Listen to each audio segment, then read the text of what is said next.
Terus tentang muhasabah. Dalam konteks Indonesia, muhasabah itu sudah jadi perilaku ya. Karena dulu orang tua saya, guru-guru saya kalau ngandani itu, bayangkan kalau kamu jadi dia.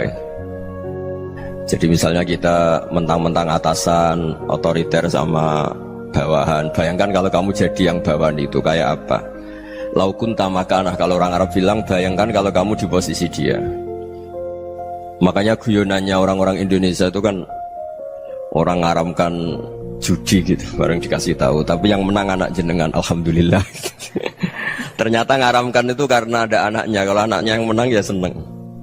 Meskipun itu guyonan, tapi saya punya padanan itu dalam kitab hikam. Nabi Ibrahim itu Khalilur Rahman, tentu bencinya minta ampun sama yang namanya maksiat. Suatu saat beliau diterbangkan di alam malakut. Itu kalau di hikam saya halaman 15 juga. Saya masih ingat betul. Mungkin kalau Anda beda halaman karena beda cetakan. Setelah diterbangkan di alam malakut, diperlihatkan sama Allah. Ada orang pezina, ada orang syaribul khomri, ada orang mabuk, ada orang macam-macam. Allah tanya sama Nabi Ibrahim, bagaimana pendapat kamu Ibrahim tentang mereka yang maksiat? Kata Nabi Ibrahim, ya Allah, habisi saja mereka. Mereka hidup di bumi engkau, makan rezeki engkau, kemudian mereka tidak taat sama engkau. Singkat cerita, di fase itu, saya ulang lagi, di fase itu Allah nurutin sampai sekian peristiwa, mungkin 3 atau 4. Sudah, setelah sekian tahun Nabi Ibrahim lupa peristiwa itu, kemudian beliau diminta menyembelih anaknya. Ini versi kitab hikam. Memang versinya banyak tentang kenapa Nabi Ibrahim disuruh menyembelih anaknya. Ketika mau menyembelih anaknya, Nabi Ibrahim ragu. Huwa samratu fuadi, anak saya ini buah hati saya, kenapa engkau suruh menyembelih? Terus kata Allah, apa kamu tidak ingat ketika kamu saya angkat di alam malakut, kemudian kamu usul bunuh-bunuh, saya tidak mempertimbangkan usul Anda, tapi kenapa sekarang saya merintahkan kamu mikir? Gitu. Terus, ya karena ini anak saya ya Allah. Terus kata Allah, rumang samu wong sing bukan mata ini gak gawean kau sing gawe kowe enak wae usul mata ini. Jadinya saya yang bikin, kemudian Anda enak aja usul membunuh. Semenjak itu Nabi Ibrahim itu di eranya itu asfaqun nas, orang paling sayang sama manusia. Karena kadang kita keras itu ya kebetulan itu udah anak kita, ada keluarga kita. Cara orang Jawa itu kan gitu ya, kalau ada perempuan terus macak yang macam-macam pakai sepeda motor cowok, terus wah itu luput suwuk, semoga-moga gini. Tapi setelah dikasih tahu, niku ponakane jenengan, semoga-moga selamat. Jadi jangan-jangan kemarin ahli ma'asi itu kebetulan tuh tidak keluarga kita. Kalau keluarga kita yang pernah salah pada kita, semangat kita mintakan maaf. Jangan-jangan kita didikte hukum sosial gitu. Jadi orang yang salah, kebetulan tuh orang yang menservis kita. Atau keluarga kita, atau orang dekat kita, jangan-jangan semangat kita mintakan ampun. Tapi kalau sama orang lain, kebetulan musuh kita semangatnya minta itu kena azab. Nah ini yang nggak boleh dalam Islam. Islam mengajarkan niru Rasulullah SAW, Nabi itu rahmatal lil alamin. Bahkan kemarin saya ngaji virtual sama beberapa habaib, ada Habib Ali Al-Jufri dari Mesir, ya, ada Habib Alwi dari Kuitang, ada Habib Nabil Al-Musawa. Dari sekian habaib itu saya masih ingat diantaranya yang didawuhkan rahmatan lil alamin itu ketika Nabi adzahu qaumuh, disakiti oleh kaumnya, dan itu mereka masih kafir semua. Itu mereka dapat doanya Nabi, Allahumma hdi qaumi fa innahum la ya'lamun. Kayak apa baiknya Nabi, orang yang menyakiti, yang melukai, tapi Nabi masih berdoa, Allahumma hdi qaumi fa innahum la ya'lamun. Sayyidina Umar dapat doanya Nabi itu ya khina kana kafiran, ketika masih kafir didoakan, Allahumma aizzal Islam bi Umar. Itu ketika masih kafir. Itu pelajaran bagi kita bahwa yang sedang tidak cocok pun itu berdapat doa kita. Ya doa supaya kondisi kita baik, hari tambah baik. Karena agama ini, saya berkali-kali bilang, limangka nayarjuwa wal yawmal akhir. Agama ini diperuntukkan bagi yang selalu punya harapan pada Allah Subhanahu wa ta'ala. Saya cerita muhasabah ini tentang hubungan kita dengan Allah. Di Indonesia itu banyak orang fasik, banyak orang nakal. Ya di mana-mana orang nakal itu ya mayoritas, wa aksaruhum fasikun. Tapi berkahnya harapan. Mungkin saya kira nakal sok benda, mungkin saya kira sholat sok ben sholat, mungkin sekarang belum sakhok, belum dermawan, suatu saat dermawan. Barokahnya itu kefasikan ini dianggap sementara. sedang fasik, sedang tidak benar. Karena kiai-kiai kita, para guru-guru kita, para habaib utamanya itu mesti bilang semoga husnul khotimah. Nah barokahnya doa itu semoga husnul khotimah itu menjadikan satu pola sosial. Yang sedang fasik ini masih diharapkan jadi lebih baik, jadi lebih, sehingga kita tidak ngambil sikap ekstrim yang ingin menghabisi atau ingin mengadili, tidak, karena selalu kita punya harapan.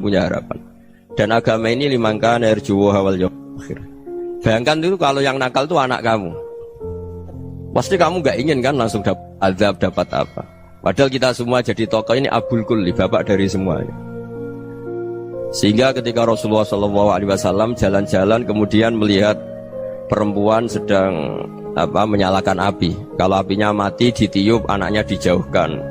Nanti kalau sudah jauh dari api, anaknya digendong lagi. Terus kata Rasulullah, matur ke semua sahabat, ara'aitum anna hadhihi tarihatan waladaha 'alan nar. Apa kamu berpendapat bahwa perempuan ini akan melemparkan anaknya ke neraka? Tidak ya Rasulullah. Tidak akan seorang ibu melemparkan anaknya ke api.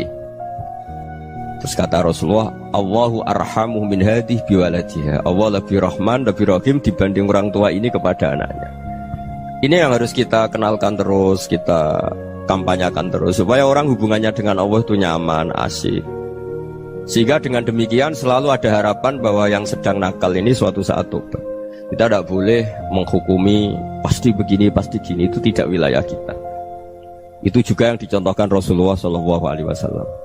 Secara lahir Nabi itu nggak berkenan sama Wahsy, karena Wahsy itu salahnya salah fatal, karena membunuh ahabban nasi ila Rasulillah, yaitu membunuh Said Hamzah.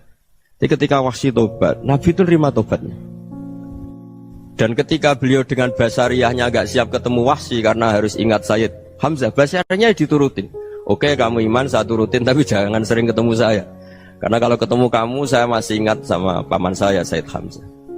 Kita bisa ngelola seperti itu. Kita tidak cocok sama orang, bagaimanapun mereka umat Rasulullah SAW, kita tetap mencintai mereka. Misalnya kalau beda agama, mereka sama-sama orang Indonesia, kita mencintai mereka atas nama warga Indonesia. Tapi kalau misalnya potongannya ora cocok, beda kultur, bawaannya itu mangkelno cara Jawa, ya bisa diilmoni, jangan ketemu. Wong sudah tidak cocok, ingin ketemu nyari solusi, roh ini tok seneng itu kan ya repot gitu. Ya sudah, kalau nggak pati cocok ya jangan sering ketemu. Dan itu kita bisa memanage seperti itu tuh bisa. Saya berkali-kali cerita tentang Imam Syafi'i. Kalau dikasih tahu ya Imam Abu Abdillah, panggilannya Imam Syafi'i, tetangga anda ini ternyata banyak yang nggak senang anda. Jawabnya beliau senang. Ya bagus kalau nggak senang saya, anda utang saya katanya. Jadi gara-gara saman seneng aku ngatur aku ini kan. Dan mungkin saman rasa seneng kan ya enak. Jadi hidup itu dianggap happy. Kalau seneng ya teman silaturahim, kalau nggak seneng ya nggak bakal utang gitu. Baru kayak seneng itu nggak ganggu. Gitu. Jadi dulu itu orang bisa ngelola seneng nggak seneng itu bisa. Karena ada kearifan hubungan dengan Allah Subhanahu wa ta'ala. Hidupnya selesai karena masyghul bi dzikrillah, mereka sibuk dengan Allah. Makanya kata ulama-ulama tasawuf, kamu jangan melihat manusia perilakunya, tapi kamu juga harus ingat yang gerakkan semua itu Allah Subhanahu wa ta'ala. Dengan demikian kita farah, kita senang. Makanya Nabi kalau ngutus Anas bin Malik kemudian nggak kesampaian yang diinginkan karena Anas main, ketika garwa-garwani Nabi agak tersinggung, Nabi andikan Allah menghendaki yang saya inginkan kesampaian, pasti itu kesampaian. Jadi dianggap kegagalan Anas gak manggil yang dituju Nabi itu ya kersane Allah, ya enteng saja. Sayyidina Ali lebih parah lagi yang dialamin.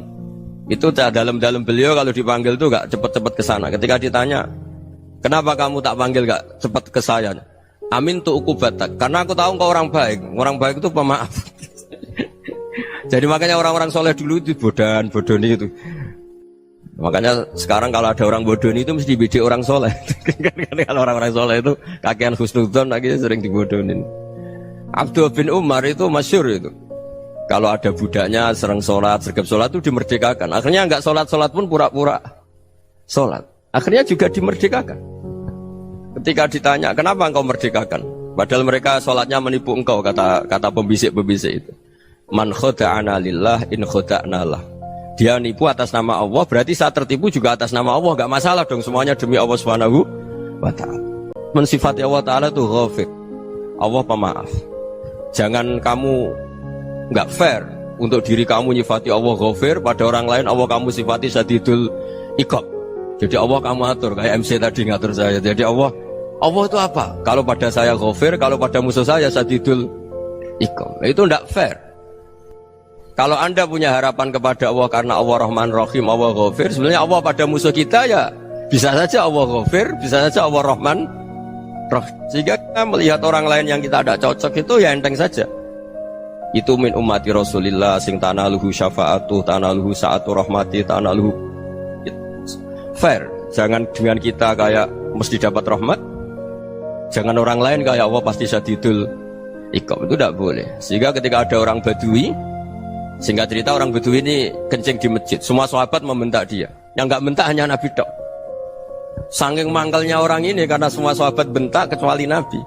Setelah dibenarin Nabi, terus Nabi nyuruh Sobbu ali dhanuban min ma'in. Setelah disucikan masjid itu, dia berdoa keras sekali. Allahumma arhamni wa Muhammadan wa la tarham ma'ana ahadan. Ya Allah, yang berhak dapat rahmatmu hanya saya dan Nabi Muhammad, yang lainnya jangan gitu. Karena yang lainnya itu jengkelin, gitu aja saya salah dimarah-marahin gitu.